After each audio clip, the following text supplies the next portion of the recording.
This is TWiT.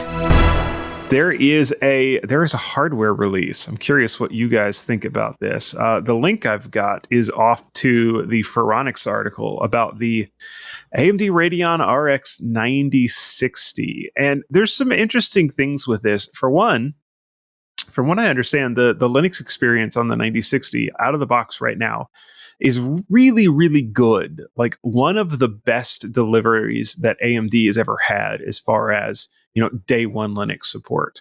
And so if you've got 614 Linux 6.14 and Mesa 25, you're doing well. 25.1 apparently has a few fixes.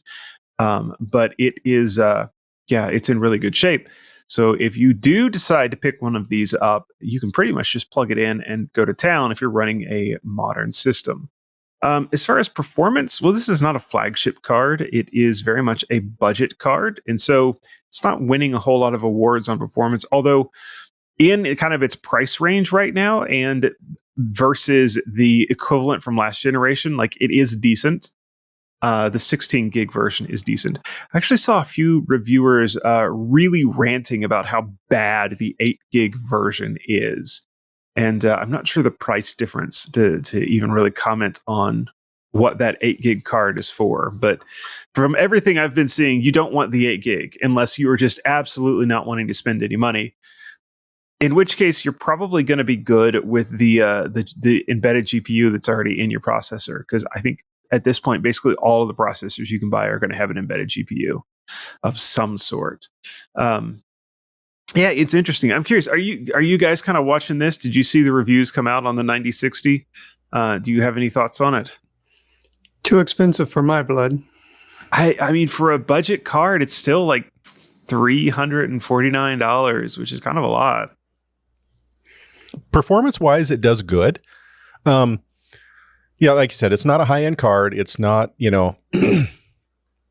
nothing earth-shattering. The biggest thing is how it's looked at is based on the prices. It's, because you have MSRP, which now is kind of a elusive target.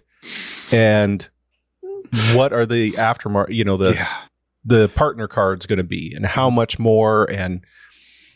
But, you've got things like NVIDIA, who's cutting back silicon from TSMC, which means they're not cutting back silicon. They're making AI chips instead. They're redirecting silicon. They're not stopping anything. But yeah, there's nothing wrong with the card. It's a solid performer. It's just a question of the value.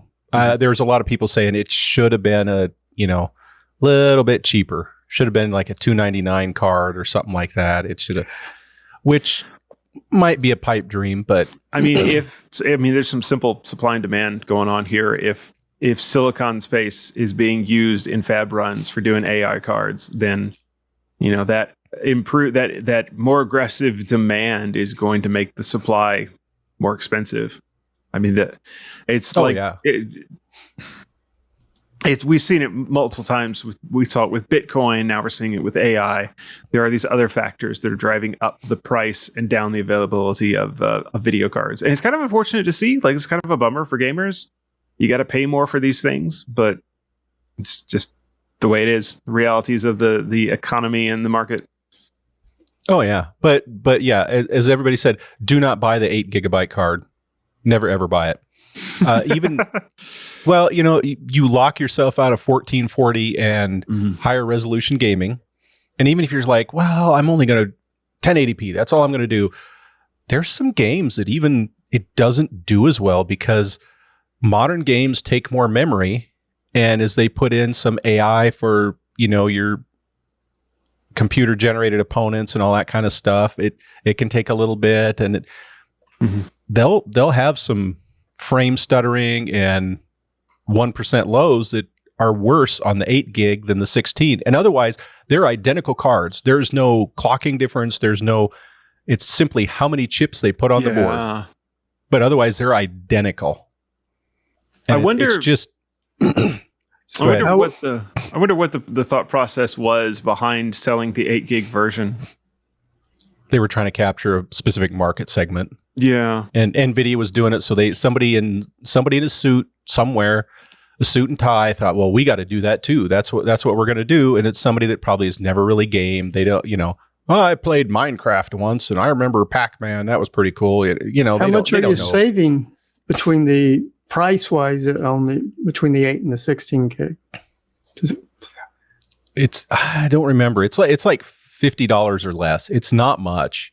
Yeah. You think about the amount of RAM that's actually in there, and I honestly kind of wonder whether they're making a little bit more money on the 8 gig card than they are the 16 gig card. Because it's not like we are overflowing with silicon, right? And so every one of these cards that they put an 8 gig in, they're competing against putting that, releasing a 16 gig card. I guess what might happen, so these are just the reference cards. What might happen is the big guys like XFX and them may just not sell the 8 gig or make very few of them if this is really kind of the overwhelming market response to it, is that the 8 gig's not worth it. Oh, yeah. And if you see 8 gigs, keep in mind, it could be a contractual obligation. There could be yeah, that's true. AMD says you're going to make X number of 8 gig cards, even if you really don't want to. You're like, geez, I don't want to, but I have to. So, yes, some of the, that's true. Keep in mind, some goofy things can be contracts that we don't have visibility into that. You just never know. That is true. And that is a good call out. But he didn't do a test on the AMD Raphael, did he? What is Raphael? That's the integrated CPU or GPU with my AMD Ryzen 7. Ah, yes. Those are doing rather well. I mean, that's what's in the Steam Deck and some other devices. People really seem to have good success with those. And you could even argue a lot of the $100, $200 cards probably have gotten ate up with integrated GPUs being Absolutely. At that level of performance. So you kind of eat into that bottom level. No, I absolutely remember the days when you would go pay, $75 to $150 to get a discrete GPU, not because you wanted a game on it, but just because you wanted multiple monitor outputs. And man, though that level of GPU just really doesn't exist right now, or if it does, it's something utterly ancient that you really don't want to run anyways. And I think you're right. It's because every CPU has an integrated GPU in it, and just about every motherboard has a decent collection of outputs. I mean, you go look at Amazon, and almost every motherboard is going to have HDMI, DVI, and a good portion of them will have VGA as well. So, it's just a hard sell. And here's something to look forward to. There's rumors out there that on the other end, AMD might be going to release maybe call it a 9800, 9900 XT, an actual flagship. It won't compete with the 5090 or the 6000, but the 6000 is not a consumer card anyway. It's a pro card. Yeah.